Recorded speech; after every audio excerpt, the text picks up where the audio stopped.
My dear brothers and sisters in Jesus Christ, as we all know, the church started its 50 days of Lent. It's a time of prayer and fasting.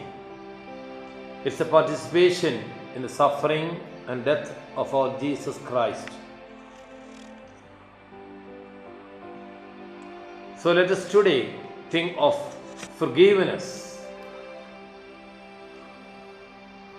In the Gospel of St. Luke, chapter 23, verses 34, Jesus on the cross prayed for those who have crucified him.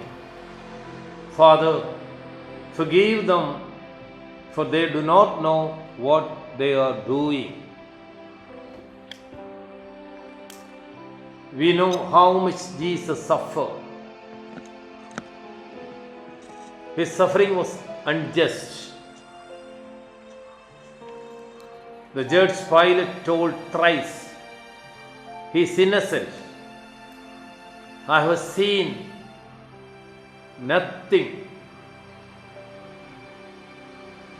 to crucify him. But he has given him to the Jews in order to crucify.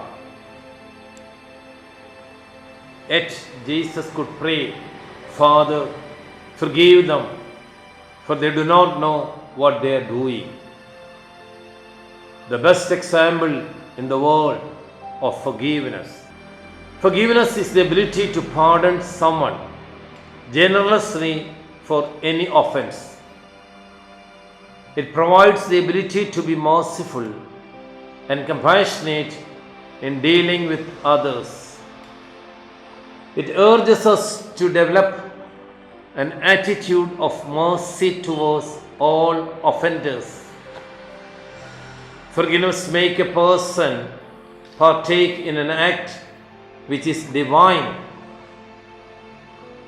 It brings blessings on both the forgiver and the forgiven in relieving the weight of guilt. It heals broken relationships with peace, magnanimity, and clemency, and initiates inner healing. It helps the injured individual to recover self-esteem. It brings us closer to God. There is a saying, to err is human, to forgive is divine. Jesus himself narrated a beautiful story. The Gospel of St. Matthew, chapter 18, verses 21 onwards. We read, Then Peter came and said to him, Lord, if another member of the church sins against me, how often I forgive? As many as 7 times? Jesus said to him, Not 7 times, but I tell you 77 times. For this reason, the kingdom of heaven may be compared to a king who wished to settle accounts with his slaves. When he began to reckoning, one who owned him 10,000 talents was brought to him. And as he could not pay, his Lord ordered him to be sold together with his wife and children and all his possessions, and payments to be made. So the slave fell on his knees before him, saying, Have patience with me, and I will pay you everything. And out of pity for him, the Lord of that slave released him and forgave him all the debt. But the same slave, as he went out, came upon one of his fellow slaves who owed him 100 denarii, and seizing him by the throat, he said, "Pay what you owe." Then his fellow slave fell down and pleaded with him, "Have patience with me, and I will pay you." But he refused. Then he went and threw him into the prison until he would pay the last debt.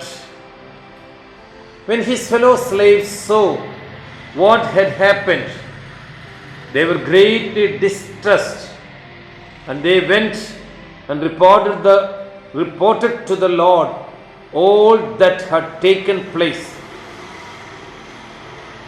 Then his Lord summoned him and said to him, "You wicked slave, I forgave you all the debt because you pleaded with me. Should you not have had mercy on your fellow slave as I had mercy on you?"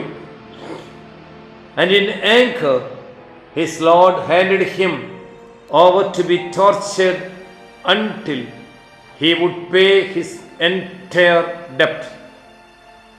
So, my heavenly Father will also do to every one of you if you do not forgive your brother or sister from your heart. My dear brothers and sisters, as this story tells, God the Almighty forgives us all of debts. Imagine every day how many sins we commit against Him, how many mistakes, how many faults we have. God, as if He has never seen it, so concerned and consideration with us. But how we behave to our brothers and sisters. The story tells the real reality of our behavior to our brothers and sisters. That's why Jesus tells, if you do not forgive your brother and sister from your heart, God also will do the same to you. This is the time of Lent.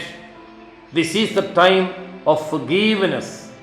This is the time to be in peace with everybody. We all know we have got a beautiful service in the beginning of the Lenten season, Shibukonam. It's the real service of forgiveness. Each and every one tells each other, "I forgive you, please forgive me also." And do the kiss of peace, the sign of our love and our entire forgiveness. So, let it be a time of forgiveness. Let it be a time of love. It will be a time of help and time of prayer and fasting. How can we cultivate forgiveness? By overcoming the temptations to harbor grievances, taking the first step to forgive colleagues who are guilty of offense, helping others to patch up their quarrels, refraining from getting hurt by the requirements and corrections of others, especially the elders. Bring the first to make an apology for any improper behavior, having the generosity to forgive any carelessness on the part of helpers, avoiding rudeness or harsh behavior or bad words, avoiding gossip, slander, backbiting, practicing forgiveness in thought word, and deed, making attempts to forgive deeper injuries inflicted by others. May God bless you all, and let us all forgive to each and every one of us. Be in love with everyone. Thank you. Thank you very much.